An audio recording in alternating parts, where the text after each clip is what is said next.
हामीसँग चाहिँ अहिले मोबाइल फोनहरू छ होइन। सायद अहिले मोबाइल फोन नहुने भनेको अलिक कमै होला। प्रायः सबैजनासँग चाहिँ मोबाइल फोनहरू हामीले चाहिँ बोक्दछौँ। हामी मोबाइल चलाउनेहरूले चाहिँ प्रायः जस्तो हामी सामाजिक सञ्जाल पनि चलाउँछौँ होइन। सोसल मिडियाहरू हामी चलाउँछौँ, प्रयोग गर्छौँ। हामी क्रिस्चियनहरूको बिचमा चाहिँ सोसल मिडियामा चाहिँ एकजना व्यक्ति चाहिँ एकदमै प्रख्यात हुनुहुन्छ। उहाँको नाम हो अभिषेक जोशी। अभिषेक जोशी चाहिँ हामी क्रिस्चियनहरूको बिचमा एकदमै प्रख्यात हुनुहुन्छ। हामीलाई चाहिँ सामाजिक सञ्जालमा चाहिँ बरु कुन प्रचारकले सही प्रचार गरेको छ, कसले चाहिँ गलत प्रचार गरेको छ त्यो छुटाउन हामी नसकौँला, तर हामी चाहिँ अभिषेक जोशीको भिडियोहरू चाहिँ हामी चाहिँ मजाले सुनिरहेको हुन्छौँ होइन। मैले अभिषेक जोशीको बारेमा चाहिँ तपाईँको बिचमा कुरा गर्दै गर्दाखेरि चाहिँ मेरो आश चाहिँ यो होइन कि अभिषेक जोशीको विरोध गर्नुपर्छ भनेर मैले तपाईँलाई चाहिँ भनिरहेको छैन। उहाँको पृष्ठभूमिको बारेमा मलाई खासै थाहा छैन, तर उहाँको भिडियो होइन, उहाँको कुराहरू सुन्दै गर्दाखेरि चाहिँ उहाँ चाहिँ एउटा चाहिँ हिन्दू धर्मको चाहिँ वकालत गर्ने व्यक्ति चाहिँ उहाँ चाहिँ हुनुहुन्छ। सो मैले उहाँको बारेमा कुरा गर्दै गर्दाखेरि चाहिँ हामी विरोध गर्नुपर्छ होइन, हामी उहाँलाई गाली गर्नुपर्छ भन्न खोजिरहेको छैन। एक उद्धार नपाएको व्यक्तिले बाइबलको सत्यतालाई चाहिँ, बाइबलको अर्थलाई चाहिँ सही तरिकाले त्यसको चाहिँ अर्थ लाउन सक्दैन। त्यसको उदाहरण चाहिँ हामी उहाँमा चाहिँ देख्दछौँ। तर हामीले चाहिँ एउटा कुरा चाहिँ स्वीकार के गर्नुपर्छ भन्दाखेरि चाहिँ हो, उहाँमा चाहिँ बोल्ने खुबी चाहिँ छ, उहाँमा चाहिँ बोल्ने क्षमता चाहिँ राम्रो छ है। फेरि भलै उहाँसँग बाइबलको सही सत्यता ज्ञान नभए तापनि उहाँले चाहिँ येशूको बारेमा चाहिँ पढ्नु भएको छ, येशूको बारेमा चाहिँ केही न केही ज्ञान चाहिँ उहाँसँग छ है। आजको वचन सुरु गर्नुभन्दा पहिला म तपाईँलाई कम्तीमा 3वटा प्रश्नहरू राख्न चाहन्छु तपाईँहरूको बिचमा। सबभन्दा पहिला चाहिँ उद्धारको निम्ति परमेश्वरको योजना के हो, अर्थात् परमेश्वरले चाहिँ आफ्नो मानिसहरूलाई चाहिँ कसरी उद्धार गर्नुहुन्छ, मानिसहरूलाई कसरी मुक्ति दिनुहुन्छ, अनि किन परमेश्वरले चाहिँ हामी जस्तो मानिसहरूलाई चाहिँ आफ्नो उद्धारको निम्ति चाहिँ चुन्नुभयो, तपाईँ र म जस्तो मानिसलाई किन परमेश्वरले चाहिँ चुन्नुभयो, अथवा के हामीलाई चाहिँ येशू सम्बन्धी भएको सामान्य ज्ञानले, येशूको बारेमा भएको सामान्य ज्ञानले चाहिँ हामीलाई चाहिँ मुक्ति दिन्छ त। येशू सम्बन्धी हामीलाई के सामान्य ज्ञान येशूको बारेमा सुन्दै गर्दाखेरि के हामीले यसले हामीलाई मुक्ति दिन्छ त। प्रायः जस्तो मानिसहरूले सोध्यो भने, येशूको बारेमा बतायो भने मलाई थाहा छ, उहाँ यस्तो गर्नुभयो उस्तो गर्नुभयो भने मानिसले भन्छ हो, कति समय सही पनि हो। तर मेरो प्रश्न चाहिँ, अन्तिम प्रश्न चाहिँ के यो येशू सम्बन्धी बुझ्ने ज्ञानले, सामान्य ज्ञानले, किताबमा पढेको ज्ञानले, भलै बाइबल पढ्योस्, कि त्यो ज्ञानले हामीलाई उद्धार मुक्ति दिन्छ त। सो यी प्रश्नहरूलाई चाहिँ हामी ध्यानमा राखेर हामी पहिलो कोरिन्थी हामी 1 अध्यायबाट हामी हेर्नेछौँ। पहिलो कोरिन्थी 1 अध्यायको हामी 18 देखि हामी 31 पदहरूबाट हामी आजको वचनहरू हेर्नेछौँ। तपाईँले मसँगै पहिलो कोरिन्थी 1 अध्यायको 18 देखि 31 निकाल्न सक्नुहुनेछ। 1 Corinthians chapter 1 verses 18 through 31। तर हामी 18 देखि हेर्दै गर्दाखेरि पनि हेर्नेछौँ, तर हामी त्योभन्दा अगाडि मैले चाहिँ 11 देखि नै म पाठ चाहिँ गर्नेछु। हाम्रो खण्ड चाहिँ 18 देखि हो, तर म हाम्रो बुझ्नलाई सजिलो होस् भनेर म सबैको निम्ति 11 देखि पाठ गर्नेछु। सो तपाईँले आफ्नो बाइबलमा चाहिँ हेर्नुहोस्।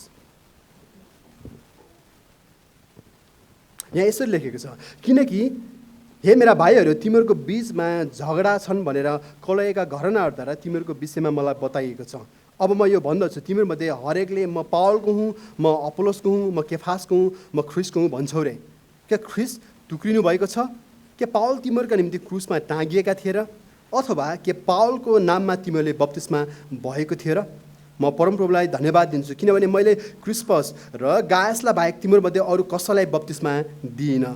नत्र त कसैले पावलले आफ्नै नाममा बप्तिस्मा दिएका छन् भन्ने थिए, अनि स्टेफनसको परिवारलाई पनि मैले बप्तिस्मा दिएँ। त्यो बाहेक अरू कसलाई मैले बप्तिस्मा दिएँ कि दिइनँ मलाई थाहा छैन, किनभने ख्रिस्टले मलाई बप्तिस्मा दिन होइन, तर सुसमाचार प्रचार गर्न पठाउनु भयो, शब्दहरूको बुद्धिमा होइन, नत्र त ख्रिस्टको क्रुस बिना कामको पारिनेछ।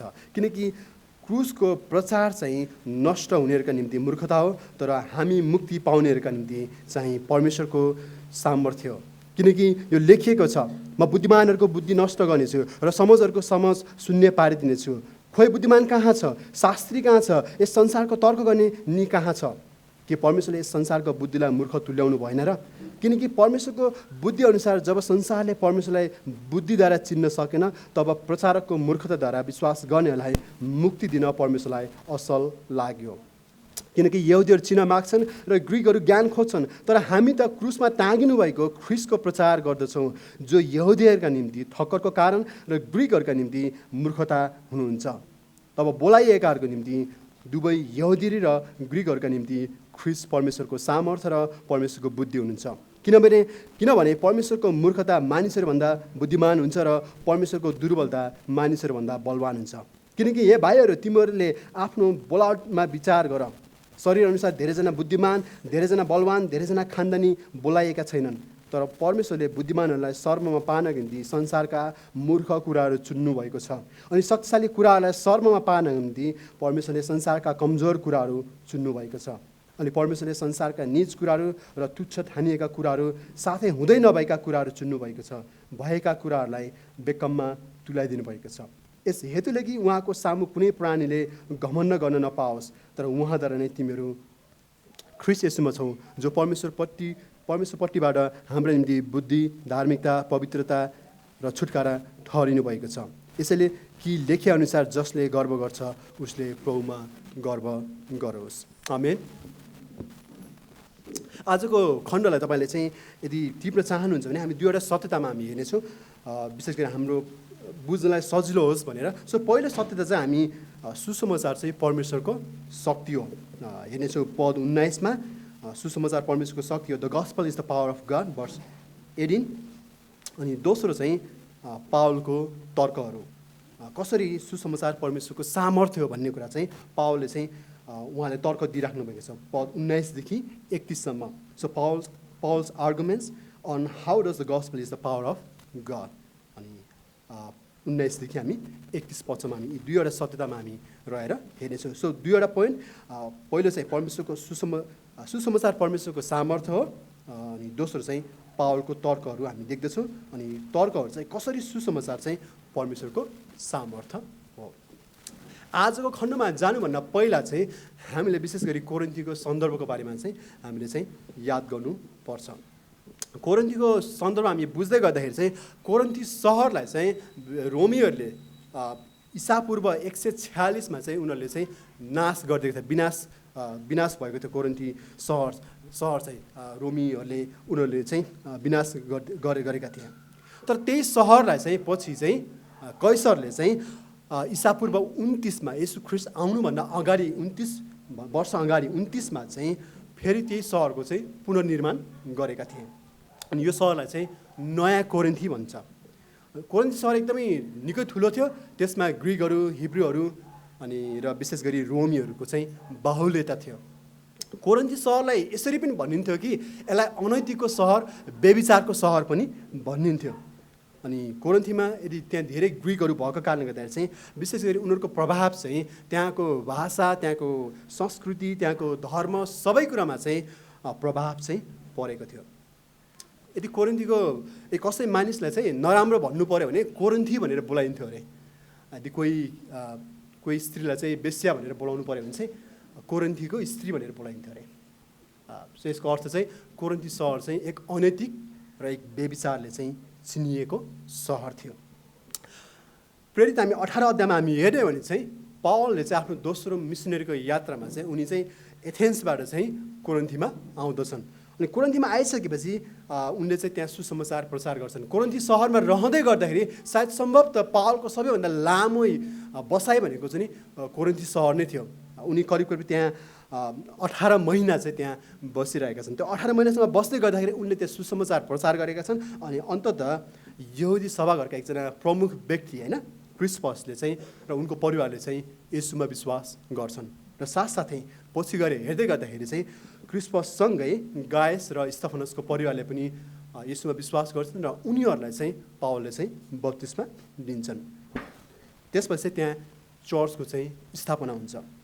पावल कोरिन्थीमा हुँदै गर्दाखेरि त्यहाँका यहुदीले चाहिँ पावलको धेरै विरोध गर्छन्। अनि त्यसै कारण चाहिँ पावल चाहिँ कोरिन्थीबाट चाहिँ कहाँ जान्छन्? एफिससमा चाहिँ उनी जान्छन्।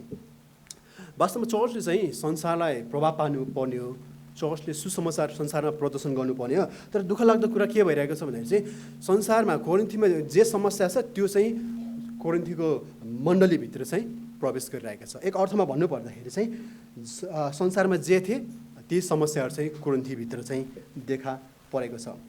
त्यसपछि कोरिन्थीको चर्चको एकजना व्यक्ति कलोएको परिवारले चाहिँ पावललाई चाहिँ त्यो कोरिन्थीमा मण्डलीमा भित्र के समस्याहरू छ त्यो समस्याको बारेमा चाहिँ पत्र लेख्नुहुन्छ।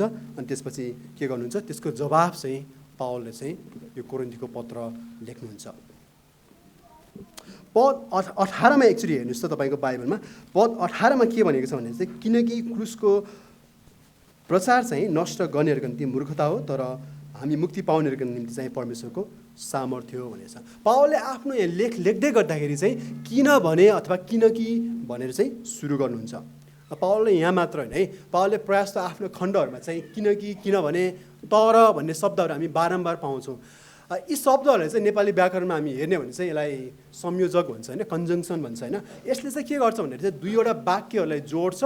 अझ भन्नुपर्दाखेरि चाहिँ माथि जे वाक्य छ अनि किनभने तल छ भने माथिको वाक्यलाई अझ यसले चाहिँ स्पष्ट पारिदिन्छ, यसले चाहिँ क्लियर दिन्छ, यसले चाहिँ त्यसको कारणहरू चाहिँ बताउँदछ। ठिक त्यसै गरी पावलले चाहिँ यहाँ 18मा चाहिँ किनकि भनेर उनले चाहिँ भनिरहेका छन्। सो हामीले यो बुझ्नुपर्ने यहाँ पावलले 18मा किनकि भन्दै गर्दाखेरि चाहिँ यसको सम्बन्ध चाहिँ माथि पद 17सम्म छ भन्ने बुझ्नुपर्छ।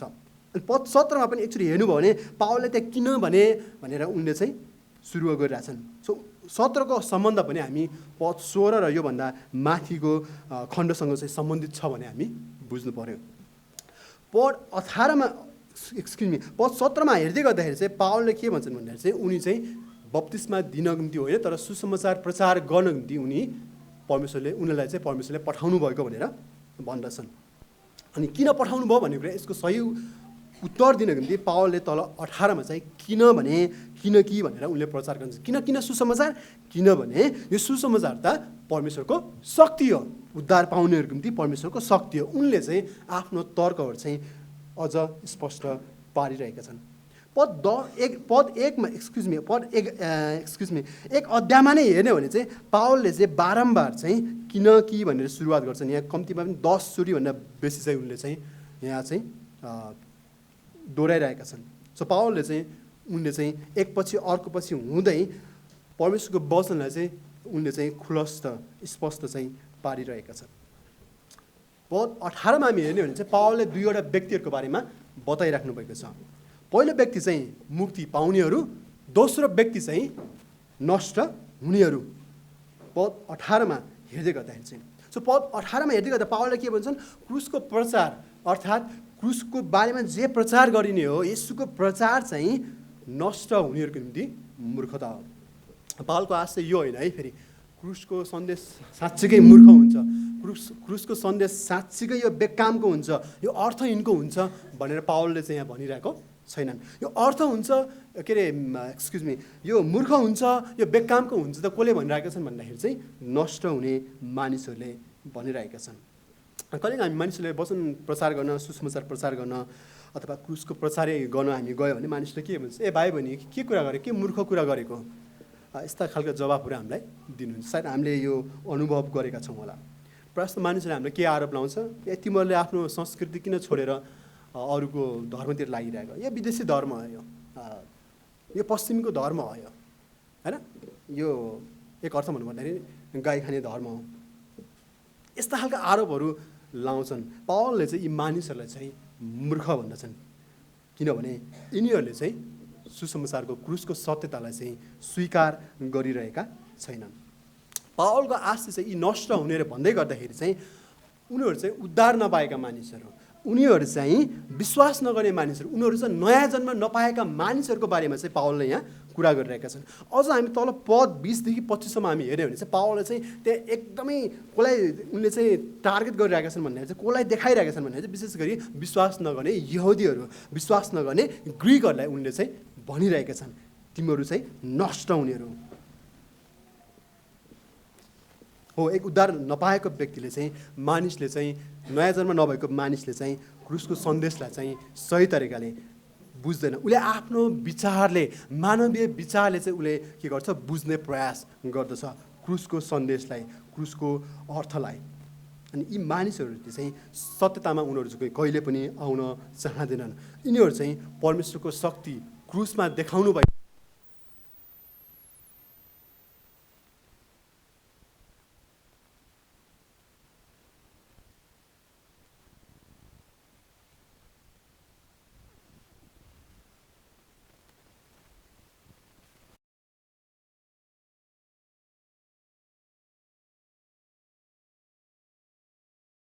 मानिसहरूलाई झ्यालखानामा हान्थे, मानिसहरूलाई सताउँथे, क्रिस्चियनहरूलाई सताउँदथे।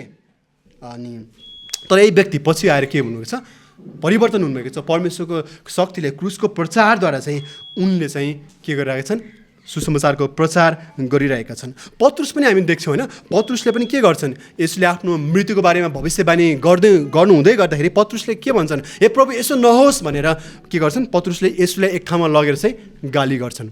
तर यसले के गर्नुहुन्छ, पत्रुसको जवाफलाई, आशालाई बुझ्नुहुन्छ अनि यसले भन्नुहुन्छ ए शैतान भनेर उसलाई चाहिँ हकार्नुहुन्छ। किनभने पत्रुसले चाहिँ येशूको मृत्यु, येशू संसारमा आउनुको उद्देश्यलाई क्रुसको नजरले भन्दा पनि, क्रुसको शक्तिले भन्दा पनि उनले आफ्नो मानवीय विचारले चाहिँ हेरिरहेका थिए। त्यसै कारण येशूले भन्नुहुन्छ मत्ती 16 मा ए शैतान। अर्को एउटा उदाहरण चाहिँ येशूलाई चाहिँ गेत्सेमनीको उसमा चाहिँ पक्रिन आउँदै गर्दाखेरि पत्रुसले के गरे, तरवार निकालेर एकजना सिपाहीको कान काटिदिए। उनले चाहिँ कान काटिदिएका छन्। अनि येशूले पछि भन्नुहुन्छ होइन, पत्रुसले चाहिँ येशूको संसारमा येशू आउनुभएको उद्देश्यलाई चाहिँ एक मानवीय दृष्टिकोणले हेरिरहेका छन्। अनि त्यो कारणले गर्दाखेरि चाहिँ उनले बुझिरहेका छन्। तर पछि के भयो, त्यही पत्रुसले के गरे, परमेश्वरको सुसमाचार अर्थात् मृत्यु हुनुभएको, क्रुसमा टाँगिनु भएको येशूको मृत्यु र पुनरुत्थानको प्रचार मानिसहरूको बिचमा चाहिँ यी पत्रुसले चाहिँ गरेको हामी पाउँदछौँ। पावलले त्यही गरे, पत्रुसले त्यही गरे भने अरू चेलाहरूले त्यही नै क्रुसको प्रचार नै उनीहरूले प्रचार गरे। 18 मा हेर्दै गर्दाखेरि पावलले चाहिँ क्रुसको प्रचार चाहिँ परमेश्वरको शक्ति हो भनेर उनले चाहिँ भनिरहेका छन् होइन। शक्ति अर्थात् सामर्थ्यलाई चाहिँ ग्रिक भाषामा हामी हेर्ने भने चाहिँ डुनामिस भनेर चाहिँ शब्द चलाएको छ। सो यसको सामान्य अर्थ, डुनामिसको अर्थ के हो भन्दाखेरि चाहिँ सामर्थ्य, शक्ति, आश्चर्य, काम भन्ने हुन्छ। तर प्रेरितको पत्रमा हामी हेर्दै गर्दा अथवा पावलको अधिकांश पत्रहरूमा हामी हेऱ्यौँ भने चाहिँ यो डुनामिसको अर्थ के हुन्छ भन्दाखेरि चाहिँ पवित्र आत्माले जे काम गर्नुहुन्छ नि होइन, त्यो कामलाई चाहिँ डुनामिस भन्ने शब्द चाहिँ चलाएको छ। सो यसको अर्थ चाहिँ पवित्र आत्माले जे काम गर्नुहुन्छ त्यसलाई चाहिँ डुनामिस भनेर पावलका आफ्ना पत्रहरू र प्रेरितको पत्रमा हामी देख्दछौँ। हो, पवित्र आत्मा अर्थात् क्रुसको प्रचारले हामीलाई जे गर्छ, यसले हाम्रो निम्ति जे ल्याउँछ, त्यो स्वयं पवित्र आत्मा परमेश्वरको काम हो। पावलले त्यही कुरा यहाँ जोड दिइरहेका छन्। अझ यसलाई बुझ्ने गरी भन्नुपर्दाखेरि चाहिँ उद्धार स्वयं पवित्र आत्माको काम हो, जुन क्रुसको प्रचारद्वारा मानिसहरूले चाहिँ प्राप्त गर्छन्। त्यसो भए यो क्रुसको प्रचार पवित्र आत्मा परमेश्वरको होइन काम र शक्ति हो भने वास्तवमा यो क्रुसको प्रचार भनेको के हो त? मैले चाहिँ क्रुसको प्रचार भन्दै गर्दाखेरि अनि पावलले क्रुसको प्रचार भन्दै गर्दाखेरि चाहिँ हामीले घाँटीमा लाउने यो काठको अथवा कुनै धातुको होइन आकृतिको बारेमा पावलले चाहिँ कुरा गर्दैनन् यहाँ। अनि क्रुसको प्रचार भनेको पद 17 मा भन्छन् कि सुसमाचार प्रचार अर्थात् ख्रिस्टको प्रचार, सुसमाचार प्रचारले पावलले पद 17 मा भन्छन्। यसको अझ उदाहरण चाहिँ क्रुसको प्रचार के हो भन्ने कुरा चाहिँ तल हामी पद 21 देखि हामी तल हेर्दै गर्दाखेरि चाहिँ हामी त्यहाँ पावलले अझ स्पष्ट पार्छन्। सो सुसमाचार प्रचार भनेको के हो? सुसमाचार भनेको के हो हाम्रो निम्ति? प्रियहरू, सुसमाचार भनेको येशूले तपाईँलाई प्रेम गर्नुहुन्छ, तपाईँको निम्ति तपाईँको जीवनमा परमेश्वरको ठुलो योजना छ, येशूमा विश्वास गर्नुहोस्, सबै ठिक, सबै चिज चाहिँ चैटी हुन्छ। यीहरू चाहिँ यी कुराहरू, यी विचारहरू चाहिँ सुसमाचार होइनन्। सुसमाचार भनेको तपाईँलाई येशूले प्रेम गर्नुहुन्छ, तपाईँको जीवनमा असल योजना छ, तपाईँले विश्वास गर्नुहुन्छ त सबै कुरा चैटी हुन्छ, यस्ता खालका शिक्षा चाहिँ सुसमाचार होइनन्। हाम्रो वरिपरि हामी सामाजिक सञ्जालमा हामी देख्छौँ होइन, यस्ता प्रचार गर्ने मानिसहरू। प्रिय यस्ता प्रचारकलाई बाइबलले के भन्छ भन्दाखेरि चाहिँ झुटा प्रचारक अथवा हामी यसलाई के भन्छौँ, समृद्धिका प्रचार गर्ने मानिसहरू, प्रस्पेरिटी गस्पल भन्दछौँ। यस्ता प्रचारहरू हामी सामाजिक सञ्जालमा हामी धेरै मात्रामा देख्छौँ र कति चाहिँ हाम्रो चर्चका सदस्यहरूले पनि त्यसलाई चाहिँ सेयर गरिराख्नु भएको हुन्छ होइन। तर हामी चाहिँ होसियार हुनुपर्ने कुरा चाहिँ यस्ता प्रचारहरू सुसमाचार होइनन्। त्यसो भए सुसमाचार के हो त? सुसमाचारको निम्ति हामी बुझ्नको निम्ति हामी सबैभन्दा पहिला कहाँ जानुपर्छ? सुसमाचार भनेको परमेश्वरले आफ्नो सुसमाचार बाइबलमा चाहिँ प्रकट गर्नुभएको छ। यदि हामी चाहिँ पहिलो कोरिन्थी 15मा हेर्छौँ भने पावलले त्यहाँ दिनुहुन्छ सुसमाचार भनेको के हो। पहिलो कोरिन्थी 15मा हामी हेर्ने भने चाहिँ 3 देखि 5सम्म हामी हेर्ने हो भने चाहिँ पावलले चाहिँ सुसमाचार के हो भन्ने कुराको हामीलाई प्रष्ट जानकारी दिनुभएको छ।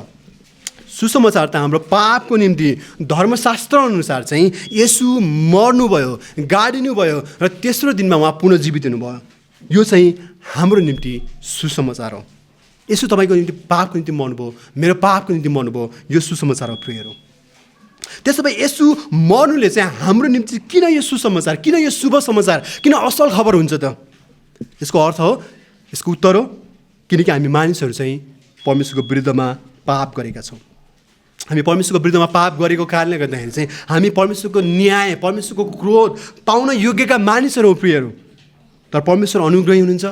हाम्रो साटोमा आफ्नो पुत्र ख्रिस्टलाई संसारमा मानिसको पाप क्षमा गर्नु निम्ति उहाँ मानिस भएर आउनुभयो, उहाँलाई पठाउनु भयो, उहाँ क्रुसमा मर्नुभयो अनि हामीले पाउनुपर्ने दण्ड चाहिँ येशूले चाहिँ क्रुसमा चाहिँ भोग्नुभयो। परमेश्वरको सबै क्रोध चाहिँ येशूले चाहिँ क्रुसमा भोग्नुभयो ताकि हाम्रो उद्धार सम्भव हुन सक्छ। सो परमेश्वरको सबैभन्दा महान शक्ति देखाउने भनेको चाहिँ क्रुसमा हो। त्यो काठमा झुन्डिएको मानिस उहाँमा हो। उहाँसँग कुनै पनि दोष थिएन प्रियहरू, तर उहाँ चाहिँ हाम्रो दोषको निम्ति चाहिँ उहाँ क्रुसमा जानुभयो। त्यसै कारण त हामी सबैभन्दा महान शक्ति उहाँको त्यो क्रुसको रगतमा हामी देख्दछौँ। प्रिय मित्रहरू, यदि तपाईँ हाम्रो यो बिचमा चाहिँ तपाईँ यदि येशूलाई चिन्नु भएको छैन भने पनि म विश्वास गर्छु तपाईँलाई येशू सम्बन्धी केही न केही ज्ञान त छ, म विश्वास गर्छु। तर म तपाईँलाई एउटा भन्नै पर्छ कि येशू सम्बन्धी ज्ञानले हामीलाई उद्धार मुक्ति दिँदैन। येशू सम्बन्धी ज्ञानले हामीले पढेर बाइबलै पढ्नुहोस्, तपाईँलाई उद्धार मुक्ति दिँदैन। उद्धार मुक्तिको निम्ति तपाईँले आफ्नो पापहरू स्वीकार गर्नुपर्छ, पश्चाताप गर्नुपर्छ।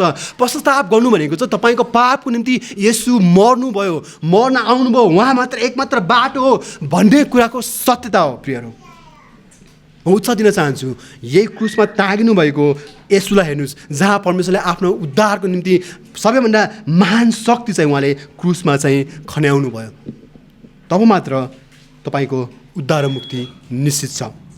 परमेश्वरले अरू बाटो दिनुभएको छैन। परमेश्वर कहाँ पुग्ने अरू माध्यमहरू हामी पाउँदैनौँ। परमेश्वरले आफू कहाँ आउनको निम्ति उद्धार गर्नु निम्ति केवल आफ्नो क्रुस बाहेक अरू सबै कुरालाई चाहिँ उहाँले बेकममा पारिदिनु भएको छ।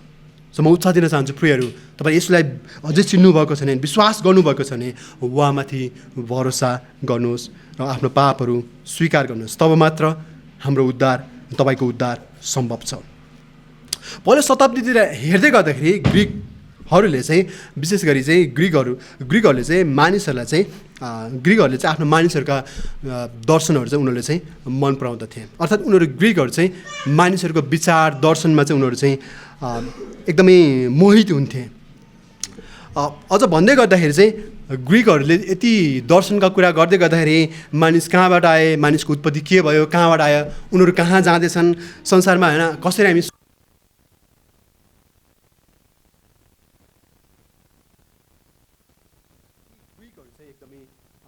एकदमै ज्ञानी थिए। उनीहरूको निम्ति एकदमै त्यो घमण्डको विषय थियो। त्यसै कारण मान्छेहरूले यतिसम्म गर्थे कि आफूलाई मनपर्ने दर्शन शास्त्रीलाई सुन्नको निम्ति आफूले पैसा तिरेर ती व्यक्तिहरू कहाँ जाने गर्दथे। तर के भइदियो, त्यही ग्रिकहरू, ती यहुदीहरू, ती ग्रिकहरू, ती अन्य जातिहरू चर्चमा आउँदै गर्दाखेरि पनि उनीहरूले के गरे, त्यही शिक्षा लिएर आए। अर्थात् त्यही विचारले चाहिँ उनीहरू मण्डलीमा चाहिँ प्रवेश गरे। उनीहरू पनि कोरिन्थीका विश्वासीहरू पनि सुसमाचारद्वारा नै विश्वास गरेका हुन्, मुक्ति पाएका हुन्। तर त्यो सँगसँगै उनीहरूले चाहिँ त्यो कुरा पनि उनीहरूले लिएर आएका छन्। त्यसै कारण त उनीहरूले भन्छन्, म कसैले पावलको भन्छन्, कसैले अपोलोसको हुँ भन्छन्, कसैले के भन्छन्, म केफासको हुँ भन्दछन्। यो कारणले गर्दाखेरि मण्डलीमा चाहिँ विभाजित भइरहेको छ, विभाजन हामी देखिरहेका छौँ। यो हप्ता मात्र हाम्रो वरिपरि एउटा मण्डली, होइन, एउटा मण्डली चाहिँ विभाजित भएको छ। मण्डलीको भवनमा चाहिँ डोजर लाउनु परेको छ। मण्डलीको जग्गामा चाहिँ मुद्दा मामिलामा जानु परेको छ। प्रिय मित्र, हामीलाई कहिलेकाहीँ यस्तो विचार आउँछ कि फलानु व्यक्ति, फलानु दिदी, फलानु बहिनी, फलानु दाजु, फलानु पास्टर, होइन, मलाई एकदम मनपर्छ, उहाँको विचार मनपर्छ। हाम्रो मनमा यस्तो खालकोसम्म विचार आउँछ कि यदि उहाँसँग नजिक भयो भने, उहाँसँग होइन नजिक गयो भने सायद मेरो कुरा सुन्नुहुन्छ अनि सबै कुरा ठिक हुन्छ, सबै कुरा म अरूलाई टहलाउन सक्छु। हाम्रो मनमा यस्ता खालका विचारहरू आउँछन्। प्रिय सदस्यहरू, हाम्रो मण्डलीमा चाहिँ, हाम्रो बिचमा चाहिँ यस्ता विचारहरू आउनु हुँदैन, किनभने यसले चाहिँ मण्डलीको एकतालाई चाहिँ यसले भङ्ग गर्छ। यसले सुसमाचारको प्रदर्शनलाई, सुसमाचारको सत्यतालाई यसले चाहिँ बिगार्छ। यसले चाहिँ ख्रिस्टको शरीरलाई चाहिँ टुक्र्याउँछ। यसै कारणले गर्दा यस्ता विचारहरू हाम्रो मण्डलीको बिचमा चाहिँ हुनु हुँदैन। हो, कोरिन्थीको मण्डलीमा यो समस्या थियो, आज हाम्रो मण्डलीमा पनि हामी यही समस्या हामी देख्दछौँ। अझ भन्यो भने कोरिन्थीको पापहरू कति गम्भीर थियो भन्ने कुरा त हामी देख्दछौँ, किनभने त्यहाँ मानिसहरू के गरिरहेका छन्, आफ्नो बुबाको श्रीमती होइन, आफ्नै बुबाको श्रीमतीसँग चाहिँ के गरिरहेछ, व्यभिचार गरिरहेका छ। त्यसै कारण त पावलले के गरिरहेछ, उनीहरूको निम्ति अनुशासन सम्बन्धी आफ्नो लेखहरू लेखिराख्नु परेको छ। त्यति मात्र उनीहरूको बिचमा चाहिँ मूर्ति सम्बन्धी, उनीहरूको बिचमा विवाह सम्बन्धी, उनीहरूको बिचमा चाहिँ परमेश्वरले दिनुभएका दान सम्बन्धी चाहिँ गलत विचारहरू छन्। संसारमा जे विचार थिए उनीहरूले मण्डलीमा त्यही विचारहरू लिएर आइरहेका छन्। हो, हाम्रो मण्डलीमा पनि यस्तै समस्याहरू हुन्छन्। तर मेरो प्रश्न यहाँ छ, मण्डलीमा यस्ता खालका समस्याहरू किन आउँछन्? यस्ता खालका समस्याहरू चाहिँ किन मण्डलीमा हामी देख्दछौँ? यसको उत्तर हो, किनभने यो पापको परिणाम हो। पापको परिणामले गर्दा हामी मण्डलीमा यस्ता समस्याहरू हामी देख्दछौँ।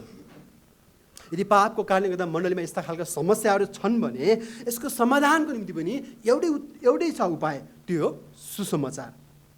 सुसमाचारले मात्र यस्ता समस्याहरूको समाधान गर्दछ। मैले यो खण्ड पढ्दै गर्दाखेरि म आफूले पनि बुझ्दै थिएँ, समस्या एउटा छ, पावलले चाहिँ जसको निम्ति समाधान छ अर्कै बताइरहेका छन्, कस्तो नमिलेको जस्तो लागिरहेको छ। तर यो होइन प्रियहरू, किनभने पावललाई राम्रोसँग थाहा छ सुसमाचारले के गर्छ, सुसमाचारमा कस्तो हुन्छ, सुसमाचारको शक्ति के हो भन्ने कुरा पावललाई चाहिँ राम्रोसँग थाहा थियो। त्यसै कारणले सबैभन्दा पहिला उनले सुसमाचारलाई एट्याक गर्छन्। यदि उनले चाहेको भए चाहिँ उनले चाहिँ मण्डलीका समस्याहरूलाई चाहिँ के गर्थे भनेर चाहिँ लेखेर मानिसहरूको बिचमा चाहिँ त्यति मात्र लेख्थे होला। तर उनले चाहिँ सबैभन्दा पहिला चाहिँ सुसमाचारलाई सम्बोधन गरेर मानिसहरूलाई चाहिँ आफ्नो पत्रहरू चाहिँ लेख्दछन्, किनभने यही सुसमाचारले मानिसहरूलाई चाहिँ परिवर्तन गरेको छ। यही सुसमाचारमा परमेश्वरको शक्ति हामी देख्दछौँ। परमेश्वरको परिवर्तन गर्ने शक्ति, बचाउने शक्ति केवल यही सुसमाचारमा छ। हामी विश्वास गर्ने मानिसहरू, विशेष गरी विश्वास गर्ने मानिस, येशूमा विश्वास गर्ने मानिसहरूको निम्ति क्रुसको सिद्धान्त सबैभन्दा महत्त्वपूर्ण सिद्धान्त हो। यसको प्रचार चाहिँ हाम्रो निम्ति मुटु हो, किनभने यो द्वारा नै कि त मानिसहरू झुटा हुन् कि त गलत हुन्, कि त मानिसहरू झुटा चर्च हुन् कि त मानिसहरू गलत चर्च हुन्, अथवा झुटा शिक्षाहरू हुन्, कि त हामी मानिसहरू बचाइएका छौँ कि त हामी चाहिँ हराएका छौँ, नष्ट पारिएका छौँ भन्ने कुराको यही सुसमाचारले चाहिँ निर्धारण गर्दछ। हो, यही सुसमाचार चाहिँ परमेश्वरले चाहिँ आफ्नो क्रुसमा चाहिँ प्रकट गरिराख्नु भएको छ। तर पद 19 देखि हामी तल हेर्ने हो भने चाहिँ पावलले चाहिँ आफ्नो तर्कहरू चाहिँ दिइराख्नु भएको छ। आफ्नो तर्क अनुसार चाहिँ कसरी यो सुसमाचार चाहिँ परमेश्वरको शक्ति हो, यसको बारेमा विभिन्न तर्कहरू चाहिँ बताइराख्नु भएको छ। पद 19 मा हामी हेर्ने भने पावलले भन्दछन् कि किनकि यो लेखिएको छ, म बुद्धिमानहरूको बुद्धि नष्ट गर्नेछु र समझदारहरूको समझ शून्य पारिदिनेछु। पावलले यो खण्ड चाहिँ यसाया अगमवक्ताको पुस्तक 29बाट चाहिँ उहाँले लिइराख्नु भएको छ। 29को 14बाट चाहिँ उहाँले चाहिँ लिइराख्नु भएको छ। यसाया अगमवक्ता हामी 29मा हामी हेर्ने भने चाहिँ त्यहाँ चाहिँ यसाया अगमवक्ताले चाहिँ भविष्यवाणी गर्नुहुन्छ कि अश्शूरीका राजाहरूले होइन इजरायलीहरूलाई, यहुदालाई चाहिँ आक्रमण गर्न आउँदैछ। तर परमेश्वरले उनीहरूलाई के भन्नुहुन्छ, तिमीहरू नडराऊ, किनभने तिमीहरूको साथमा म छु, तिमीहरूको साथमा परमप्रभु परमेश्वर हुनुहुन्छ। अनि अन्त त के भयो, इजरायलीहरूको निम्ति परमप्रभुले नै विजय हासिल गर्नुभयो। अर्थात् उनीहरूको अगाडि संसारका बुद्धि र शक्तिले चाहिँ काम गरेनन्। परमप्रभुको दूतले 1,85,000 अश्शूरीका सेनाहरूलाई चाहिँ मारिदिनु भयो। अनि परमेश्वरको आफ्नो शक्ति, आफ्नो ज्ञान त्यहाँ प्रकट गर्नुभएको छ। प्रिय मित्रहरू, परमेश्वरको अघि संसारका ज्ञान र शक्तिहरू चाहिँ यसले काम गर्दैन। पावलले यही कुरा जोड दिइरहेका छन्। यदि इजरायलीहरूसँग चाहिँ आफ्नो बुद्धि र ज्ञान हुने भएको भए उनीहरू कहिले पनि मिस्रदेखि उनीहरू दासत्वदेखि उनीहरू छुटकारा पाउने थिएनन्।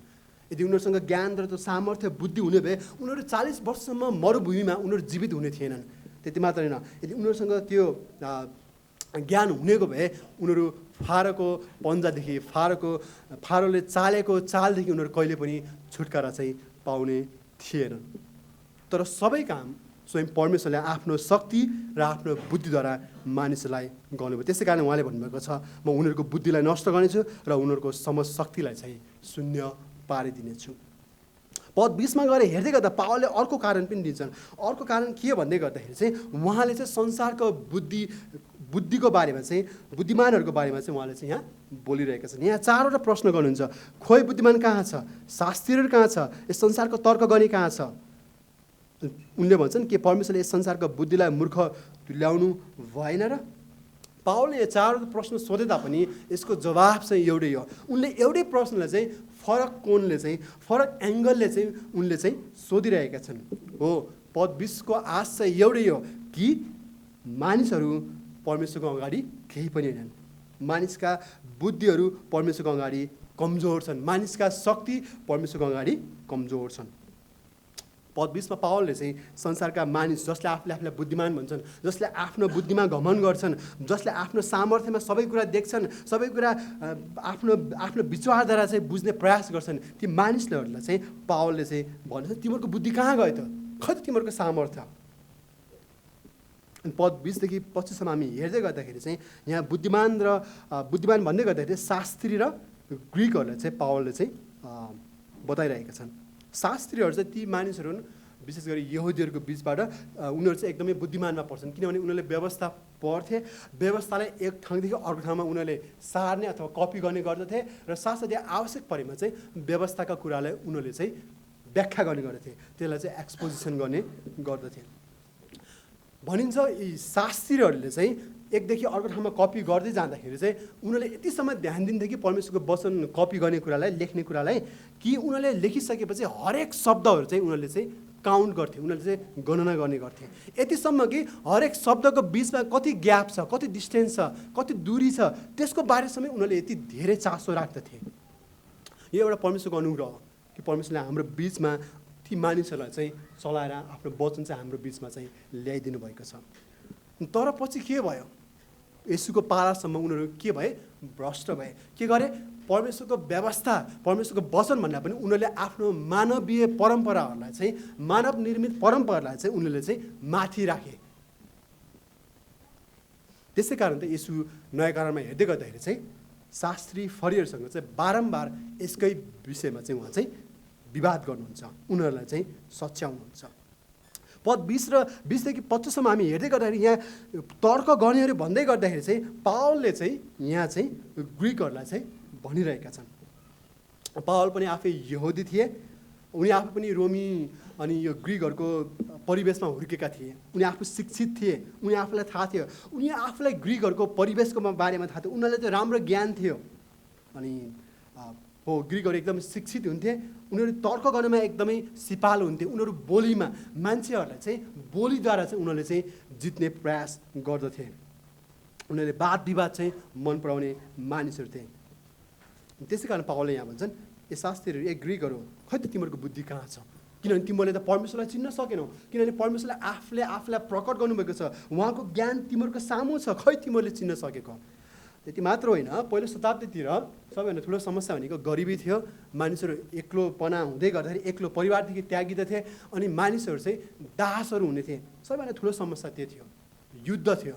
अनि पावलले भन्दछन् खै त तिमीहरूले मानवीय प्रयासले यो समस्याहरूलाई चाहिँ समाधान गरेको, खै त तिमीहरूको बुद्धि, खै त तिमीहरूको प्रयास, तिमीले आफूलाई बुद्धिमान सम्झन्छौ भनेर पावलले चाहिँ यहाँ प्रश्न गर्नुहुन्छ। याद गर्नुहोस्, संसारको सबैभन्दा बुद्धिमान मानिस हामीलाई थाहा छैन, कतिजनाले अल्बर्ट आइन्स्टाइन भन्छ, कसैले स्टेफन हकिङ भन्छ होइन, उहाँहरू कसैले पनि हो, उहाँले सबैभन्दा ठुलो ज्ञानहरू प्राप्त गरे संसारको निम्ति, तर उहाँले कहिले पनि परमेश्वर सम्बन्धी सही ज्ञान चाहिँ खोजेनन् र पत्ता लगाएन, बरु उनीहरूले त बरु परमेश्वरलाई चाहिँ मानिसका एक विचार मात्र भनेका छन्। मेरो आशा चाहिँ वैज्ञानिकहरूले चाहिँ परमेश्वरमाथि विश्वास गर्दैनन् भन्ने होइन। मेरो आशय यो हो कि संसारको बुद्धिले, संसारको ज्ञानले मानिसलाई कहिले पनि मुक्तिको ज्ञानमा डोर्याउन सक्दैन। पद 21 पावलले त्यही कुरा हुन्छन्, किनभने परमेश्वरको बुद्धिअनुसार संसारले परमेश्वरलाई बुद्धिअनुसार चाहिँ चिन्न सकेन, अर्थात् संसारले परमेश्वरलाई चिन्न सकेन। रोमी 1 अध्यायमा हामी हेऱ्यौँ भने चाहिँ परमेश्वरलाई आफ्नो ज्ञान सम्बन्धी, आफ्नो चरित्र सम्बन्धी सृष्टिमा चाहिँ उहाँले प्रकट गर्नुभएको छ। परमेश्वरले आफ्नो ज्ञान शक्ति उहाँले चाहिँ सृष्टिमा प्रकट गर्नुभएको छ।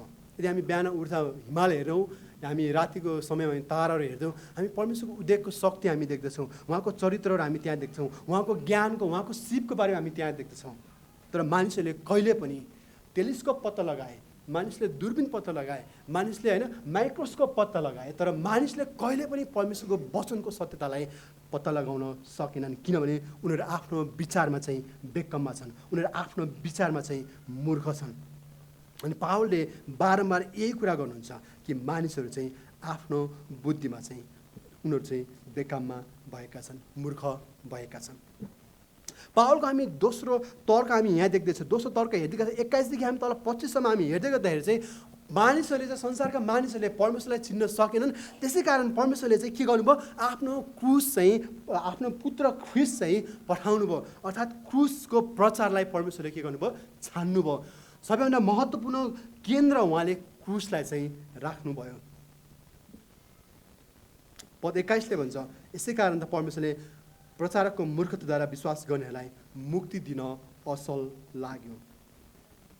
फेरि म यहाँ भन्दछु, प्रचारकको मूर्खता भन्नाले साँच्चीकै क्रुसको प्रचार मूर्ख हुन्छ, काम नलाग्ने हुन्छ भन्ने होइन पावलको आशय। यसको आशय त यो हो कि यस्ता विचार गर्नेहरू को हुन्, यी शास्त्रीहरू, यी ग्रिकहरू हुन्, यी संसारका मानिसहरू हुन्, जो संसारको बुद्धिमा, संसारको दिमागमा उनीहरू के गर्छन्, भरोसा गर्दछन्। हाम्रो थाहा छ याकुबले दुईवटा बुद्धिको बारेमा हामीलाई बताउँछ भने, स्वर्गीय बुद्धि र संसारिक बुद्धिको बारेमा हामीलाई बताउँदछन्। संसारिक बुद्धिले के गर्छ भन्ने कुरा हामीलाई याकुबको पत्रमा हामीलाई बताउँदछन्। हो, यी संसारका मानिसहरूले त्यही बुद्धिमा प्राप्त गरेका छन्, त्यही बुद्धिमा उनीहरूले आफ्नो मन लगाउँदछन्, त्यसै कारण उनीहरूले मूर्ख सम्झिरहेका छन्। तर के गर्नुभयो, परमेश्वरले त्यही मूर्ख सन्देशलाई नै उहाँले के गर्नुभयो, चलाउनु भयो र आफ्नो उद्धारको निम्ति मानिसहरूलाई ल्याउनु भयो, आफ्नो उद्धारको निम्ति मानिसहरूलाई चाहिँ बोलाउनु भयो। पद 23मा हामी हेर्ने भने चाहिँ पावलले चाहिँ त्यसो भए त्यो मूर्ख प्रचार भनेको के हो भन्ने कुरा हामीलाई स्पष्ट बताउँछन्। त्यो मूर्ख प्रचार भन्नाले क्रुसमा टाँगिनु भएको ख्रिस्टको प्रचारको बारेमा हो।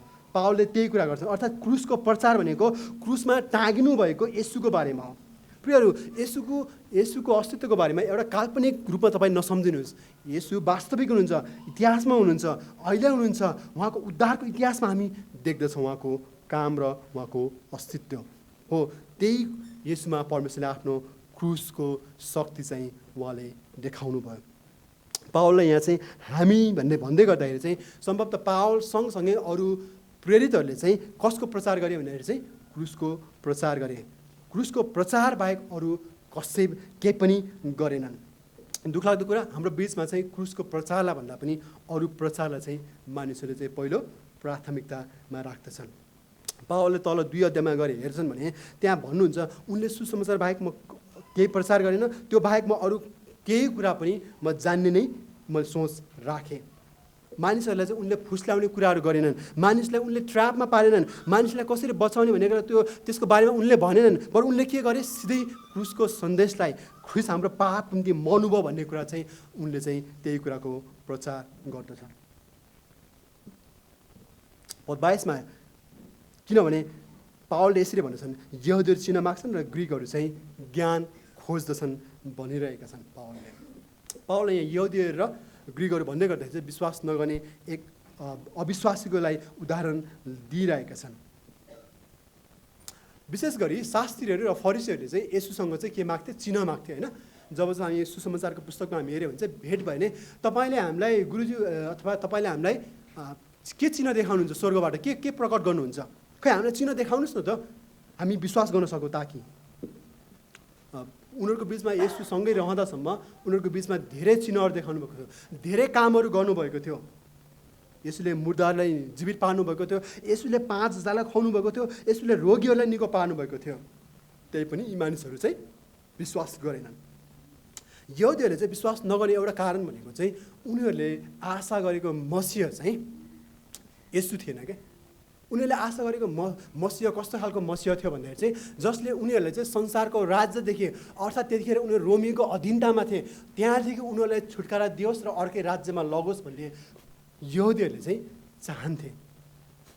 अनि अर्को कुरा चाहिँ यहुदीले यसमा विश्वास नगर्नुको कारण चाहिँ उनीहरूलाई व्यवस्था राम्रो थाहा थियो, किनभने व्यवस्था अनुसार उनीहरूले के भन्दछ कि क्रुसमा झुन्डिने व्यक्ति चाहिँ के हो, श्रापित होस्। उनीहरूको बुझाइमा चाहिँ एक यसो कसरी यो होइन परमेश्वर हुन सक्नुहुन्छ जो श्रापित, परमेश्वरले श्रापित भन्नुभएको छ, हामी कसरी उहाँमा हेर्न सक्छौँ, कसरी उद्धार पाउन सक्छौँ। त मलाई दुःख लाग्ने कुरा चाहिँ उनीहरूले भजन सङ्ग्रह 22 पनि राम्रोसँग पढेको थिए। भजन सङ्ग्रह 22 मात्र होइन, अरू भजनहरू यसाया 53 अध्याय पनि उनीहरूले राम्रोसँग पढेका थिए। त्यहाँ कष्ट भोग्ने मसीहको बारेमा बताउँदछन्, त्यहाँ दुःख भोग्ने होइन दासको बारेमा बताउँदछन्, तैपनि यिनीहरूले यो दासलाई चाहिँ चिन्न सकिरहेका छैनन्। बरु त्यो चाहिँ के भइरहेको छ, उनीहरूको निम्ति ठक्कर खाने विषय बनिरहेको छ। अर्को कुरा ग्रिकहरू चाहिँ उनीहरू आफ्नो विचारमा उनीहरू के गर्थे, घमण्ड गर्थे।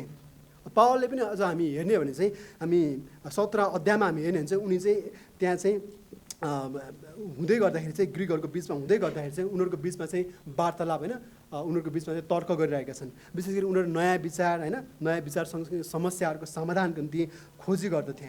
एक हिसाब भन्यो भने ग्रिकहरू चाहिँ संसारको बुद्धिमाथि, संसारको शिक्षामाथि उनीहरू भर परिरहेका छन्। ग्रिकहरूले चाहिँ यसलाई विश्वास नगर्ने अर्को मुख्य कारण भनेको ग्रिकहरूको बुझाइमा, ग्रिकहरूको दर्शनशास्त्र अनुसार चाहिँ उनीहरूले के विश्वास गर्थे भन्दाखेरि चाहिँ संसारमा भएका सबै भौतिक चिजहरू हामी जे देख्छौँ यी सबै के हुन्, दुष्ट हुन्, अनि सबै कुरा आत्मिक कुरा मात्र असल हुन्। अनि उनीहरूको बुझाइमा चाहिँ यसो एक संसारमा शरीरको रूपमा आउनुभयो, त्यो कसरी उहाँ चाहिँ असल परमेश्वर हुन सक्नुहुन्छ, किनभने भौतिक चिज त उनीहरूले के विचार गरिरहेछन्, दुष्ट भनेर सम्झिरहेका छन्। त्यसै कारणले उनीहरूले चाहिँ यसुलाई चाहिँ इन्कार गरिरहेका छन्। पहिलो शताब्दीमा क्रुसलाई चाहिँ एउटा यो सजाय, यो एकदम कष्टदायी सजाय भन्दा पनि एउटा अपमानित सजायको रूपमा चाहिँ हेरिने गर्दथ्यो। तर परमेश्वरले के गर्नुभयो, त्यही क्रुसलाई चुन्नुभयो र आफ्नो पुत्र ख्रिस्टलाई चाहिँ त्यहाँ पठाउनु भयो। त्यसै कारण त उहाँले क्रुसको प्रचार गर्दछु भन्नुहुन्छ 24मा। अनि तल 23मा 24मा गएर हेऱ्यो भने चाहिँ अनि त्यसपछि के भन्नुहुन्छ, बोलाइएकाहरूको निम्ति चाहिँ ख्रिस्ट चाहिँ परमेश्वरको सामर्थ्य हुनुहुन्छ, चाहे ग्रिक होस्, चाहे यहुदी होस्, चाहे सबै देशका जातिहरू हुन्। हो, क्रुसको प्रचार चाहिँ सबै मानिसहरूको निम्ति हो। क्रुसको प्रचारले सबै विश्वास गर्ने मानिसहरूलाई, सबै मानिस भन्दै गर्दाखेरि चाहिँ विश्वास गर्ने मानिसहरूलाई चाहिँ उद्धार गर्ने निम्ति एकमात्र परमेश्वरको माध्यम हो। यसुको शक्तिको बारेमा हामीलाई थाहा छ, यसुको बुद्धिको बारेमा हामीलाई थाहा छ। यसुले सभाघरमा प्रचार गर्ने हुँदाखेरि मानिसहरूले के भने होइन, यिनीहरूलाई उनको शिक्षामा सुनेर के गरेछन्, मानिसहरू छक्क परिरहेका छन् होइन। अनि भन्छन् यो त्यही सिकर्मीका छोरा होइनन् र भनेर त्यहाँ मानिसहरूले के गरेका छन्, भनिरहेका छन्। यसुले आफ्नो सबै शक्तिहरू मानिसको बिचमा देखाउनु भयो, त्यही पनि उनीहरूले विश्वास गरिरहेका छैनन्। यसुले निको पार्दै गर्दाखेरि के भन्छन्, यसुको शक्तिलाई इन्कार गरेर उहाँले त शैतानको शक्तिद्वारा के गर्नुभएको छ, निको पारिराख्नु भएको, शैतानद्वारा काम गरिराख्नु भएको छ। यी मानिसहरूले चाहिँ यसुको बुद्धि र यसुको शक्तिमा चाहिँ प्रश्न गरिरहेका छन्, अर्थात् इन्कार गरिरहेका छन्। हो, परमेश्वरको शक्ति र बुद्धि हामी केवल ख्रिस्टमा हामी देख्दछौँ। मानिसहरूको बुझाइमा उनीहरूले आफूलाई बुद्धिमान र शक्तिशाली सम्झिन्थे, तर हामी त्यो शक्तिशाली र बुद्धिमान हामी दुवै ख्रिस्ट यसमा देख्दछौँ। मानिस भन्दा पनि उहाँको शक्ति, उहाँको बुद्धिमान चाहिँ महान छ। यदि हामीलाई मण्डली इतिहासको बारेमा हामी पढ्ने हो भने मण्डली इतिहासमा चाहिँ यस्ता धेरै उदाहरणहरू छन् जसलाई परमेश्वरले के गर्नुभएको छ, उद्धार गर्नुभएको छ। हाम्रो बिचमा यस्ता धेरै उदाहरणहरू छन् प्रियहरू। तर हामीले बुझ्नुपर्ने सत्यता यो हो कि क्रुसको प्रचार चाहिँ मानिसको बुद्धि होइन है। क्रुसको प्रचार चाहिँ संसारका मानिसहरूको विचार होइन। क्रुसको प्रचार चाहिँ मानिसले आविष्कार गरेको पनि होइन। क्रुसको प्रचार चाहिँ आजभन्दा मण्डली इतिहासमा चाहिँ सुधारवादीहरूले चाहिँ, रिफर्मरहरूले चाहिँ उनीहरूले आफूले निकालेको बुद्धि पनि होइन। त्यति मात्र होइन, क्रुसको प्रचार चाहिँ पावलको आफ्नो विचार पनि होइन। अनि क्रुसको प्रचार चाहिँ आजभन्दा 500 वर्ष अगाडि सुरु भएको पनि होइन। क्रुसको प्रचार त स्वयं परमेश्वरको हो। क्रुसको प्रचार त स्वयं परमेश्वरले नै यसको घोषणा गर्नुभएको हो। परमेश्वर नै यसको को हुनुहुन्छ, यसको चाहिँ लेखक हुनुहुन्छ। उत्पत्तिमा हामी हेर्ने भने चाहिँ उत्पत्तिमा हेर्दै गर्दा आदम र हवा पापमा परे, पापमा परिसकेपछि उनीहरूले पाप रोजे र उनीहरूले चाहिँ उनीहरूको निम्ति अब कुनै आशा थिएन। तर परमेश्वरले के गर्नुभयो, उत्पत्ति 3:15 एउटा महान प्रतिज्ञा गर्नुहुन्छ। त्यो प्रतिज्ञा के हो भन्दाखेरि चाहिँ कि उहाँले एउटा स्त्रीको सन्तान पठाउने प्रतिज्ञा गर्नुहुन्छ। त्यो स्त्रीको सन्तानले के गर्नुहुनेछ, सर्पको शिरलाई चाहिँ कुच्याउनुहुनेछ। अनि यो प्रतिज्ञा हामी ख्रीष्ट येशूमा हामी पुरा भएको हामी देख्दछौँ। हो, ख्रीष्ट येशू त्यही स्त्रीको सन्तान भएर आउनुभयो, उहाँ क्रुसमा जानुभयो, मर्नुभयो, मर्नु मात्र भएन, उहाँ तेस्रो दिनमा जीवित हुनुभयो। हो, परमेश्वरले चाहिँ ख्रीष्टलाई चाहिँ जीवित पार्नुभयो। हामी यसलाई चाहिँ हामी प्रोटो इभाङ्गेलियन भन्छौँ, अर्थात् सुसमाचारको सबैभन्दा पहिलो घोषणा, क्रुसको सबैभन्दा पहिलो घोषणा चाहिँ स्वयं परमेश्वरले नै उत्पत्ति 3 अध्यायमा गर्नुभएको छ। अनि यो चाहिँ मानवीय विचार, अर्थात् आजभन्दा 100, 200 वर्ष, 500 वर्ष अगाडिको मानिसको विचार होइन प्रियहरू। अनि 25 पावलले भन्दछन्, अनि के भन्दछन् कि उनले, किनकि परमेश्वरको मूर्खता मानिसहरूभन्दा बुद्धिमान हुन्छ र परमेश्वरको दुर्बलता मानिसहरूभन्दा बलवान हुन्छ। यसको आशय चाहिँ फेरि परमेश्वरले चाहिँ परमेश्वर मूर्ख हुनुहुन्छ, मूर्ख काम गर्नुहुन्छ, परमेश्वर चाहिँ दुर्बल हुनुहुन्छ भन्ने आशय पनि होइन। पावलको आशय चाहिँ उनले आफ्नो लेखलाई बुझाउनको निम्ति यदि परमेश्वरले मूर्खै काम गर्नुभए तापनि, यदि परमेश्वर दुर्बलै हुनुभए तापनि मानिसहरूको शक्तिभन्दा उहाँ महान हुनुहुन्छ, मानिसहरूको बुद्धिभन्दा उहाँको बुद्धि चाहिँ महान छ भनेर उनले तर्क चाहिँ दिइरहेका छन्। हो, परमेश्वरको बुद्धि र परमेश्वरको शक्ति मानिसको भन्दा महान छ। पावलले चाहिँ तल 26 देखि 31 चाहिँ उनले चाहिँ आफ्नो तेस्रो तर्क चाहिँ बताइरहेका छन् कि परमेश्वरको होइन शक्ति हामी क्रुसमा हामी कसरी देख्दछौँ, त्यसको कारण चाहिँ पावलले बताइरहेका छन्। हामी उत्पत्ति तल 26 देखि 31 हामी हेर्दै गर्दाखेरि चाहिँ कोरिन्थीमा भएका मण्डलीमा भएका विश्वासीको उदाहरण दिएर चाहिँ, विश्वासीको उदाहरणद्वारा चाहिँ उनले यो तर्क पेश गरिरहेका छन्। 26 हेर्दै गर्दा उनले फेरि यहाँ भन्छन् किनकि भनेर सुरुवात गरिरहेका छन्। किनकि भन्दै गर्दा पावलले चाहिँ यसको सम्बन्ध माथि 25 पद भन्दा पनि योभन्दा अगाडि जे कुरा उनले सत्यता भनिरहेका छन् त्यो कुरासँग चाहिँ सम्बन्धित छ। अघिल्ला पदहरूमा पावलले के कुरा मात्र गरिरहेका छन्, संसारका मानिसहरूले आफ्नो बुद्धि र आफ्नो शक्तिमा चाहिँ घमण्ड गर्छन्। तर 26 पावलले के भन्छन् भन्दाखेरि चाहिँ तर भाइहरू हो, तिमीहरू चाहिँ आफ्नो बोलावटमा विचार गर, आफ्नो बोलावटमा विचार गरेर भन्दै गर्दाखेरि तिमीहरू कस्ता थियौ, पहिला तिमीहरू कस्तो अवस्थामा थियौ, परमेश्वरले कसरी तिमीलाई बोलाउनु भयो त्यो कुरा विचार गर, त्यो कुरा याद गर भनेर उनले चाहिँ फेरि त्यहाँका मानिसहरूलाई चाहिँ सम्झाउँदछन्। यहाँ बोलावट भन्दै गर्दाखेरि चाहिँ बचाउने विश्वासको बारेमा चाहिँ पावलले कुरा गरिरहेका छन्। यो चाहिँ प्रभावकारी, बचाउने विश्वास सधैँभरि प्रभावकारी हुन्छ, इफेक्चुअल हुन्छ। यो चाहिँ सधैँभरि यसले चाहिँ बचाउँदछ, यसले चाहिँ हामीलाई उद्धार र मुक्ति दिन्छ। अनि पद 26 नि पावलले चाहिँ कोरिन्थीका विश्वासीहरूको अवस्थाको बारेमा बताउँदछन्। उनीहरू कस्ता थिए, उनीहरू बुद्धिमान थिएनन्, उनीहरू बलवान पनि थिएनन्, उनीहरू खानदानी पनि थिएनन्, त्यति मात्र उनीहरूसँग तर्क गर्ने राम्रो ज्ञान पनि थिएन, उनीहरूको बोली पनि राम्रो थिएन। एक हिसाबले भन्नुपर्दा उनीहरू समाजका मानिसहरू जस्तो उच्च पदका पनि थिएनन्, समाजलाई प्रभाव पार्ने खालका मानिसहरू पनि थिएनन्, अनि उनीहरू चाहिँ धनी परिवारका मानिसहरू पनि थिएनन्। कहिलेकाहीँ हामीलाई प्रश्न आउँछ होइन, परमेश्वरले किन हामी जस्तो मान्छेलाई चुन्नुभयो होला होइन, किनभने परमेश्वरको सुसमाचारको निम्ति, परमेश्वरको मिसनको काम गर्ने निम्ति यस्तै बुद्धिमान मान्छे चाहिन्छ होइन र, यस्तै शक्तिशाली मान्छेहरू चाहिन्छ होइन र, यस्तै होइन यस्तै खानदानी मान्छेहरू चाहिन्छ जस्तो लाग्छ होइन। तर प्रियहरू त्यो होइन।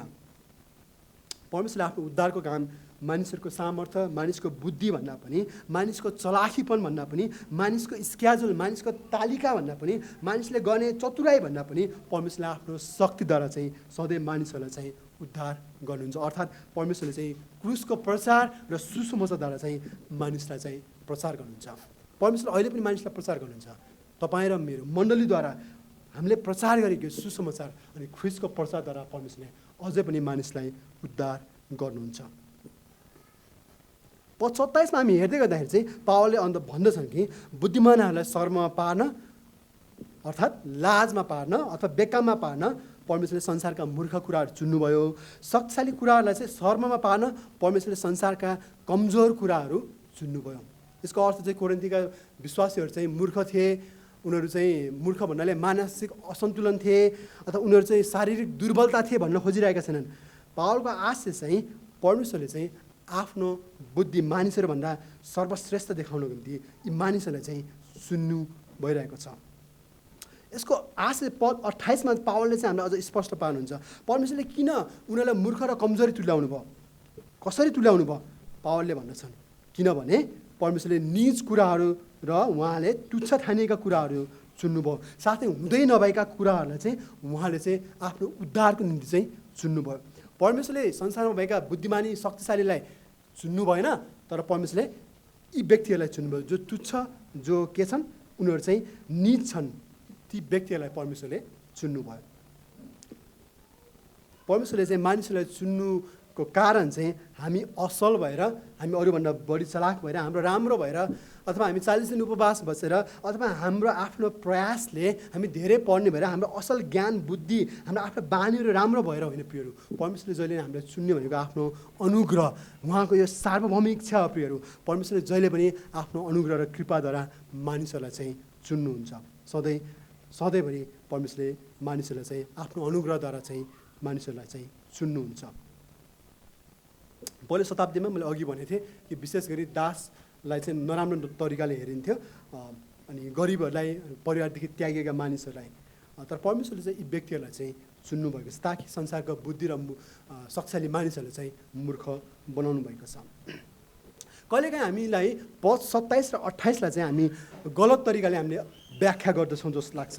किनभने पद 27 र 28 लाई हामीले हेर्दै गर्दा के भन्छौँ भन्दाखेरि कि हामीले हाम्रो अवस्थालाई हेर्छौँ होइन, ओहो म त गरिब छु भन्छौँ, अनि हामी के गर्छौँ, प्रभुलाई धन्यवाद दिन्छौँ। प्रभु तपाईँलाई धन्यवाद, किनभने तपाईँले म जस्तो गरिब व्यक्तिलाई चुन्नुभयो अनि संसारका व्यक्तिलाई चुन्नुभएको छैन। प्रिय, यो हाम्रो गलत बुझाइ हो। परमेश्वरले हामी गरिब भएर, हामी निमुखा भएर, हामी बिचरा भएर हाम्रो अवस्थाले हामीले चुन्नुभएको होइन है। परमेश्वरले कहिले पनि चुन्नुभएको होइन। परमेश्वरले संसारका मानिसहरू एकदम शक्तिशाली मानिस भएर उहाँले नचुन्नु भएको पनि होइन। परमेश्वरले संसारका मानिसहरू एकदमै बुद्धिमान भएर उनीहरूलाई नचुन्नु भएको पनि होइन। परमेश्वरको आशय फरक यति मात्र हो कि परमेश्वरले आफ्नो अनुग्रहमा मानिसलाई बोलाउँदै गर्दाखेरि चाहिँ मानिसको पद हेर्नु हुँदैन, मानिसको ज्ञान हेर्नु हुँदैन, मानिसको जात हेर्नु हुँदैन, मानिसको चाहिँ डिग्री हेर्नु हुँदैन, मानिसको सामाजिक अवस्था हेर्नु हुँदैन, अनि उसँग कति तर्क गर्ने क्षमता छ, परमेश्वरले त्यसरी कहिले पनि हेर्नु हुँदैन। परमेश्वरले जहिले पनि आफ्नो मानिसलाई आफ्नो अनुग्रहद्वारा उद्धार गर्नुहुन्छ र आफूले इच्छा गरेका मानिसहरूलाई चाहिँ उहाँले चुन्नुहुन्छ। चाहे ती गरिब हुन्, चाहे ती धनी हुन्, चाहे ती उच्च पदका मानिस हुन्, चाहे ती सामान्य मानिसहरू, चाहे ती होइन, चाहे ती कथित तल्लो जातका हुन्, कथित उपल्लो जातका हुन्, यी सबैलाई परमेश्वरले चाहिँ आफ्नो अनुग्रहद्वारा, केवल अनुग्रहद्वारा मात्र परमेश्वरले चाहिँ चुन्नुहुन्छ। पावलले रोमीमा हेऱ्यो भने चाहिँ रोमीको पत्रमा चाहिँ 9 अध्यायमा हामी हेर्दै गर्दाखेरि चाहिँ पावलले भन्छन् जसलाई उहाँले कृपा देखाउन चाहनुहुन्छ उहाँले तिनीहरूलाई कृपा देखाउनुहुन्छ। पद 14 देखि 18।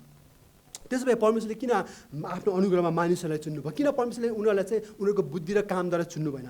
यसको उत्तर चाहिँ पावलले चाहिँ तर 29 मा हामीलाई दिनुहुन्छ, ताकि मानिसले चाहिँ आफ्नो काम र बुद्धिमा चाहिँ घमण्ड गर्न नपाओस्। मानिसले चाहिँ घमण्ड, यदि मानिसहरूले आफ्नो बुद्धि र सामर्थ्यमा उनीहरूले परमेश्वरलाई रोज्यो भने त के हुन्छ? काम चाहिँ, उद्धार चाहिँ कामद्वारा आउँछ, परमेश्वरको काम होइन भने देखिन्छ। तर ती मानिसहरूको बुद्धिलाई चाहिँ परमेश्वरले चाहिँ, ती घमण्डहरूलाई चाहिँ उहाँले चाहिँ कमजोर बनाउनको निम्ति उहाँलाई चाहिँ के गर्नुभयो? अनुग्रहद्वारा उहाँले चाहिँ मानिसहरूलाई चुन्नुभयो। एफिसी 2 अध्यायमा पावलले के भन्छ भने 8 देखि 10 सम्म हामी हेर्ने भने चाहिँ परमेश्वरले हामीलाई कसरी अनुग्रह ल्याउनु भयो, उहाँको अनुग्रहमा आफ्नो अनुग्रहद्वारा हामीले विश्वासद्वारा हामीलाई चाहिँ उद्धार मिलाउनु भयो। यदि कामद्वारा हो भने त मानिसले घमण्ड गर्नेछ। हामी मानिसहरूलाई घमण्ड के कुराले बनाउँछ? हाम्रो सम्पत्तिले, हाम्रो धनले, हाम्रो प्रतिष्ठाले, हाम्रो ओहदाले, यी सबै कुराले चाहिँ हामीलाई के गर्छ? घमण्ड बनाउने गर्दछ। तर हामीले बुझ्नुपर्ने कुरा चाहिँ हाम्रो घमण्ड चाहिँ हाम्रो प्राप्तिमा मात्र होइन, हाम्रो संसारको थोकहरूमाथि होइन प्रियहरू। हामीले बुझ्नुपर्ने सत्यता भनेको चाहिँ परमेश्वरले हामीलाई जुन अवस्थामा उद्धार गर्नुभयो उहाँको महिमाको निम्ति हो। हामीले यो कुरा बुझ्नुपर्छ। हाम्रो घमण्डको निम्ति परमेश्वरले हामीलाई उद्धार गर्नुभएको होइन।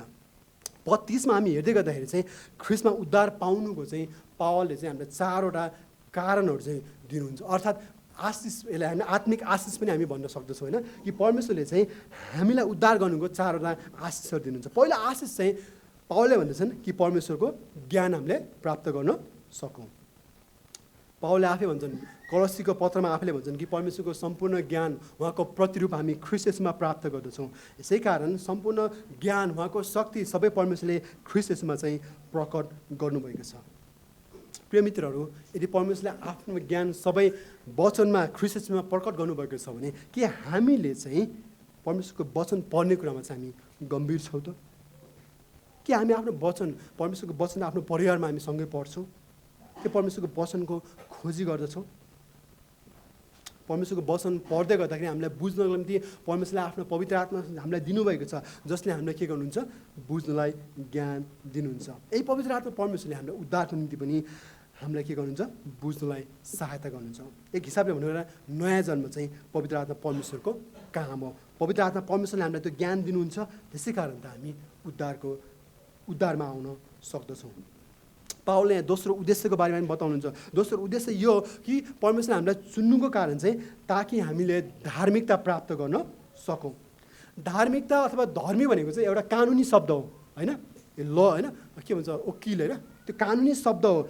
धार्मिकता, धर्मी भन्नाले चाहिँ कानुनको नजरमा चाहिँ कोही व्यक्ति चाहिँ ठिक हुनु हो, अर्थात् सही हुनु हो, उसमा कुनै पनि दोष नहुनु हो। र यदि हामी रोमीको पत्रमा हामी हेर्दैछौँ भने हामी सबै मानिसहरू दोषी छौँ, किनभने हामी सबैले के गरेछौँ? परमेश्वरको विरुद्धमा पाप गरेका छौँ। जब हामी ख्रीष्टमा विश्वास गर्छौँ, परमेश्वरले चाहिँ हाम्रो धार्मिकता होइन तर ख्रीष्टको धार्मिकतामा हेर्नुहुन्छ र हामीलाई चाहिँ उहाँले धर्मी बनाउनुहुन्छ। जब हामी ख्रीष्टमा विश्वास गर्छौँ, उहाँले हाम्रो धार्मिकता होइन ख्रीष्टलाई हेर्नुहुन्छ र हामीलाई धर्मी बनाउनुहुन्छ। हामीमा भएका सबै दोषहरू चाहिँ येशूले चाहिँ क्रुसमा हेरेर क्षमा गरिदिनुहुन्छ। जब हामीले पाप गर्छौँ, परमेश्वरले हाम्रो पापलाई हेर्नु हुँदैन तर क्रुसमा तागिनु भएको ख्रीष्टलाई हेर्नुहुन्छ र हाम्रो सबै पापहरू चाहिँ उहाँले क्षमा गर्नुहुन्छ। हो, यी सबै कुराहरू चाहिँ हामीले चाहिँ ख्रीष्टमा हामी प्राप्त गर्दछौँ। यो सँगसँगै तेस्रो उद्देश्यको बारेमा पावलले बताउँदछन् कि हाम्रो निम्ति चाहिँ ख्रीष्ट चाहिँ पवित्रता हुनुहुन्छ। पवित्रता भन्दै गर्दाखेरि चाहिँ परमेश्वरले हामीलाई अलग गर्नुभएको, जो व्यक्ति ख्रीष्टको धार्मिकताद्वारा बचाएका छन् ती व्यक्तिहरू चाहिँ पवित्र छन्, अर्थात् अलग पारिएका छन्। यसको अर्थ चाहिँ हामी क्रिस्चियनहरूले कहिले पाप गर्दैनौँ भन्ने होइन, हामी क्रिस्चियनहरू पनि पाप गर्छौँ होइन, हामीसँग पनि पापको जोखिम उत्तिकै छ प्रियहरू। तर फरक यति हो, हामी क्रिस्चियनहरूले पाप गर्दै गर्दाखेरि हाम्रो आफ्नो पापहरू स्वीकार गर्दछौँ। जब क्रिस्चियनहरूले चाहिँ आफ्नो परमेश्वरको वचनको ज्ञानमा वृद्धि हुन्छन्, उनीहरूको पापहरू चाहिँ कम हुँदै जान्छ। फरक यति नै हो। पावलले हामीलाई भन्नुहुन्छ कि परमेश्वरले हामीलाई पवित्र आत्मा दिनुभएको छ, अनि पवित्र आत्मा परमेश्वरले हामीलाई सबै कुरा चाहिँ बुझ्न निम्ति सहायता गर्नुहुन्छ। गलाती 5 अध्यायमा पनि पावलले के भन्छन्? किनभने पवित्र आत्मा दिनुभएको छ ताकि पवित्र आत्माको फलद्वारा, पवित्र आत्माको रूपान्तरणद्वारा हाम्रा विभिन्न फलहरू चाहिँ हामी देखाउँदछौँ अथवा हाम्रो जीवनमा चाहिँ देखिन्छ। सो मुख्य कुरा धार्मिकता र पवित्रीकरण भनेको हाम्रो बानी सुधार्नु होइन, हामी असल बन्नु होइन, तर हामी उद्धार पाएको कारणले गर्दाखेरि परमेश्वरले हामीलाई धार्मिकता र पवित्रतामा हुर्काउनको निम्ति हामीलाई मद्दत गर्नुहुन्छ। अनि चौथो कुरा चाहिँ हाम्रो ख्रीष्टमा परमेश्वरले आफ्नो शक्ति क्रुसमा देखाउनुको कारण चाहिँ ताकि हामी चाहिँ ख्रीष्टमा चाहिँ हामी छुटकारा पाउन सकौँ। बाइबलको एउटा महत्त्वपूर्ण सन्देश भनेको चाहिँ छुटकारा हो। बाइबलमा हामी परमेश्वरले हामीले दिनुभएको छुटकाराको बारेमा हामी सबैतिर पाउँदछौँ होइन, चाहे एउटा परिवारको छुटकारा होस्, चाहे परमेश्वरले चाहिँ इजरायल एउटा जातिको छुटकारा होस्। परमेश्वरको छुटकारा चाहिँ जल प्रलयदेखि अनिकालमा होस् या मिश्रीको दासत्वमा होस् या उनीहरू चाहिँ के भन्छ, उनीहरू चाहिँ निर्वासनमा गएको बेला होस्, परमेश्वरको छुटकारा हामी मानिसहरूको बिचमा हामी देख्दछौँ। नयाँ करारमा पनि हामी यसको छुटकारा हामी देख्दछौँ। यसको छुटकारा त हामी नयाँ करारमा ख्रीष्टको उद्धारको बारेमा हामी देख्दछौँ, किनभने ख्रीष्ट चाहिँ आफै क्रुसमा जानुभयो र मर्नुभयो अनि उहाँद्वारा हामीले छुटकारा पाएका छौँ। पत्रुसले पहिलो पत्रुसमा भन्नुहुन्छ कि हामी सुन चाँदी जस्ता नाश हुने चिजले छुटकारा पाएका होइनौँ, तर निर्दोष थुमाको रगतले हामी चाहिँ छुटकारा पाएका मानिसहरू हौँ। अनि त्यसै कारण त पावलले 31 भन्छन्, यदि परमेश्वरले हामीलाई ख्रिस्टमा छुटकारा दिनुभएको भने हाम्रो आफ्नो बुद्धिद्वारा होइन, तर परमेश्वरले आफ्नो बुद्धिद्वारा, ख्रिस्टको धार्मिकताद्वारा, ख्रिस्टको बुद्धिद्वारा, उहाँको पवित्रद्वारा उहाँले छुटकारा दिनुभएको भने हामीले किन घमण्ड गर्ने? पद 31 भन्छन्, त्यसै कारण अब जसले घमण्ड गर्छ त्यसले प्रभुमा घमण्ड गरोस्। पावलले चाहिँ यो खण्ड चाहिँ हामीले हेर्दै गर्दाखेरि चाहिँ हामी आज बिहान हामी एर्मियाको हामी खण्ड पढ्दै थियौँ होइन, एर्मियाबाट उनले लिइरहेका छन्। त्यहाँ हेर्दै गर्दाखेरि चाहिँ मानिसहरू चाहिँ के गरिरहेका छन् भने चाहिँ आफ्नो उसमा चाहिँ भर परिरहेका छन्, बुद्धि सामर्थ्यमा भर परिरहेका छन्। मानिसहरू विशेष गरी इजरायलीहरूले चाहिँ विलाप गर्नुपर्ने साटोमा चाहिँ उनीहरूले चाहिँ आफ्नो घमण्डमा चाहिँ जिरहेका छन्। त्यसै कारण परमेश्वरले भन्नुहुन्छ मानिसले चाहिँ प्रभुमा चाहिँ घमण्ड गरोस्। प्रिय मित्रहरू, हाम्रो घमण्ड चाहिँ केमा छ? कति समय हाम्रो घमण्ड चाहिँ आफ्नो शिक्षामा, आफ्नो परिवारमा, आफ्नो सम्पत्तिमा हुन्छ। कति समय हाम्रो आफ्नो घमण्ड चाहिँ संसारमा नाश हुने चिजमा हामी खोज्दछौँ हाम्रो घमण्डहरू। तर हाम्रो घमण्ड हाम्रो ख्रिस्टमा हुनुपर्ने हो। हाम्रो घमण्ड क्रुसको प्रचारमा हुनुपर्ने हो। प्रियहरू, हाम्रो घमण्ड परमेश्वरले हामीलाई आउन लागेको क्रोधबाट बचाउनको निम्ति ख्रिस्टमा गर्नुभएको काममा हुनुपर्ने हो। प्रियहरू, हाम्रो घमण्ड परमेश्वरको ज्ञान, उहाँको बुद्धि, उहाँको सामर्थ्यमा, उहाँको छुटकारामा हुनुपर्ने हो। मानिसको घमण्डले चाहिँ के उत्पन्न गर्छ? हो प्रियहरू, मानिसको घमण्डले जहिले पनि मण्डलीमा चाहिँ विभाजन उत्पन्न गर्छ। मानिसको घमण्डले जहिले पनि मण्डलीमा चाहिँ ग्रुपिजम ल्याउँछ। मानिसको घमण्डले जहिले पनि मण्डलीमा चाहिँ झगडा उत्पन्न गराउँछ। मानिसको घमण्डले मण्डलीमा जहिले पनि एकअर्काको बारेमा कुरा काट्ने बनाउँदछ। मानिसको घमण्डले मण्डलीमा चाहिँ एकअर्काप्रति असमझदारी बनाउँदछ। एकअर्काप्रति घमण्डै एकअर्काप्रति होइन घृणा उत्पन्न गराउँदछ। प्रियहरू, यस्ता विवरणहरू यदि हामीले राख्ने हो भने धेरै हुन सक्छन्। हो, कोरिन्थीको मण्डलीमा यही घमण्ड थियो, यही समस्या थियो। पावलले के गरिरहेका छन्? ती मानिसहरूले चाहिँ सुसमाचार बुझाइरहेका छन्। सुसमाचार अन्य विश्वास नगरेका मानिसहरूको निम्ति मात्र होइन, सुसमाचार हाम्रो लागि पनि हो, ताकि हामी हरेक दिन जिउँदै गर्दाखेरि हामी यो अनुसार हामी योग्यको हामी जीवन जिउन सकौँ। हो, परमेश्वरले चाहिँ सुसमाचार र क्रुसको प्रचारलाई चाहिँ उहाँले चाहिँ सबैभन्दा पहिलो उहाँको शक्ति चाहिँ त्यसमाथि प्रदर्शन गर्नुभयो। त्यसै कारण त परमेश्वरले भन्नुहुन्छ, पावलले आफै भन्नुहुन्छ कि म चाहिँ सबै कुरालाई चाहिँ बेकारको ठान्छु, केवल क्रुसमा टाँगिएको ख्रिस्ट मात्र मेरो घमण्ड हुनुहुन्छ। हाम्रो घमण्ड केमा छ? हामी विचार गरौँ। आउनुहोस् हामी प्रार्थना गरौँ।